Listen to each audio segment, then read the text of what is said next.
Terkuak, ada alasan jahat di balik laporan fraud di Jiwasraya dan Asabri oleh Rini. Ditulis oleh Niha Alif di siward.com. Siapa yang tak kenal nama Rini Sumarno? Mantan Menteri BUMN periode pertama Jokowi tersebut dikenal cukup licik dalam politik dan bisnis. Belakangan borok Rini mulai terungkap setelah ia tak lagi menjabat. Mulai disebut sebagai adik mafia migas, hingga sengaja menempatkan orang-orang tak kompeten sebagai dirut BUMN. Kasus penyelundupan oleh dirut Garuda menguak kebusukan Rini untuk pertama kali. Ari Ashara disebut anak emas Rini Sumarno. Ari dikenal sering menyalahgunakan jabatan dan berlaku sewenang-wenang saat menjadi dirut. Kini setelah menaruh orang bermasalah di Garuda, Rini membuat masalah di Jiwasraya dan Asabri. Apa alasan Rini membuat laporan fraud terhadap dua BUMN tersebut?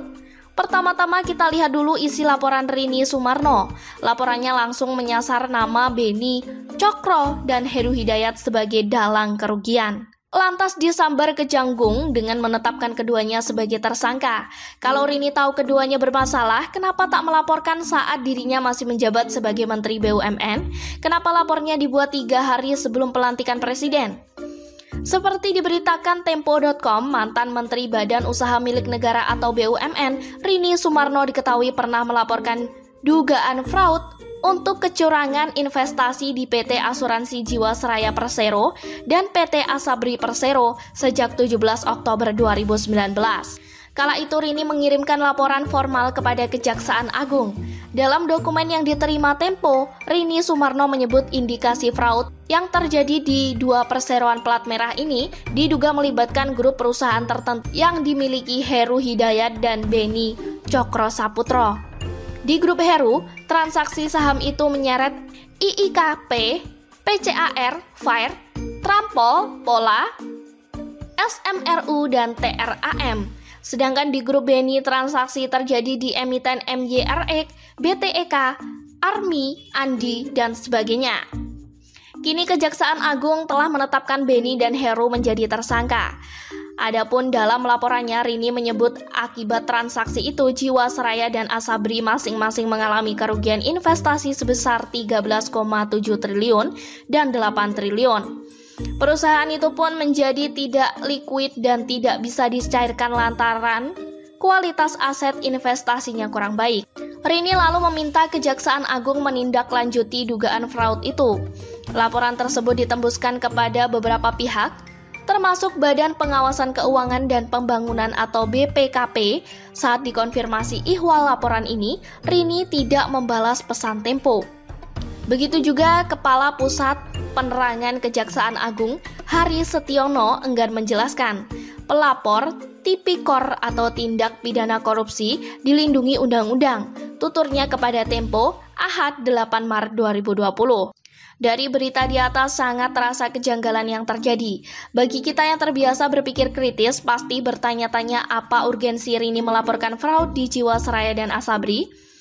Bukannya saat masa transisi semua menteri diperingatkan Jokowi agar tidak mengambil kebijakan apapun. Saya menangkap laporan Rini termasuk langkahnya untuk menginjak martabat Presiden. Apalagi kemudian heboh diberitakan kerugian Jiwasraya akibat dananya disedot untuk kampanye Jokowi. Saya yakin Rini pasti tersenyum bahagia mendengar tuduhan Said Didu saat itu. Sakit hatinya lantaran tak terpakai lagi di periode kedua, berbayar sudah. Tapi sederhananya ada yang lebih licik ketimbang itu semua. Rini menempatkan Heksana, orang yang lebih bebal ketimbang Ari Ashara di Jiwasraya. Akibat ulahnya Jiwasraya dipaksa gulung tikar oleh Erick Thohir. Kepercayaan nasabah dan investor rontok seketika karena pengumuman gagal bayar oleh Heksana. Pengumuman yang terburu-buru hanya selang sebulan ia menjabat dirut. Inilah cara Rini merusak Jiwasraya. Ketololan Heksana terjadi di tahun 2018, tapi kasus Jiwasraya masih adem ayem. Publik masih fokus untuk kampanye Pilpres, tapi kondisi Jiwasraya sudah sekarat akibat ulah Heksana. Rini pun seakan menutup mata, tak ada laporan darinya karena memang tak ada niat baik dari Rini selaku Menteri BUMN. Baru setelah Jokowi terpilih 2 periode, kasus Jiwasraya kembali di blow up. Rini sebagai orang pertama yang melaporkan Kekejaksaan tak pernah jadi sorotan media. Ini lantaran ia tak lagi menjabat sebagai Menteri BUMN. Kita dibodohi dengan berita kejahatan Beni Cokro dan Heru Hidayat, tapi melupakan dalang penyebab keruntuhan Jiwasraya. Ingat, Jiwasraya juga telah merugi sebelum era Hendrisman ketika dirampok 5-6 triliun yang ditanam dalam Repo Grup Bakri. Pertanyaannya, apakah kerugian oleh bentrok dan Heru lebih besar atau hanya taksiran saja? Kalau mengacu dalam laporan Rini yang hanya dugaan, kerugian belum bisa dipastikan. Justru penyebab kerugian sebenarnya karena orangnya Rini, yakni Heksana. Karena ulahnya mengumumkan gagal bayar, saham yang terafiliasi Jiwasraya dan Asabri ikut ambles. Nasabah panik menarik semua uangnya. Harusnya Rini yang diseret sebagai tersangka karena menaruh Heksana. Lalu tuduhan langsung ke Benjok dan Heru juga aneh.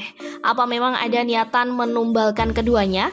Padahal ada nama Bakri, Dato Sri Tahir, dan bahkan Menteri BUMN era sekarang. Tapi untuk melepaskan keterlibatan Bakri yang merupakan mantan rekan Rini, dia perlu tumbal pengusaha kakap. Akhirnya semua fakta-fakta yang terkumpul mengungkap suatu tujuan kejahatan.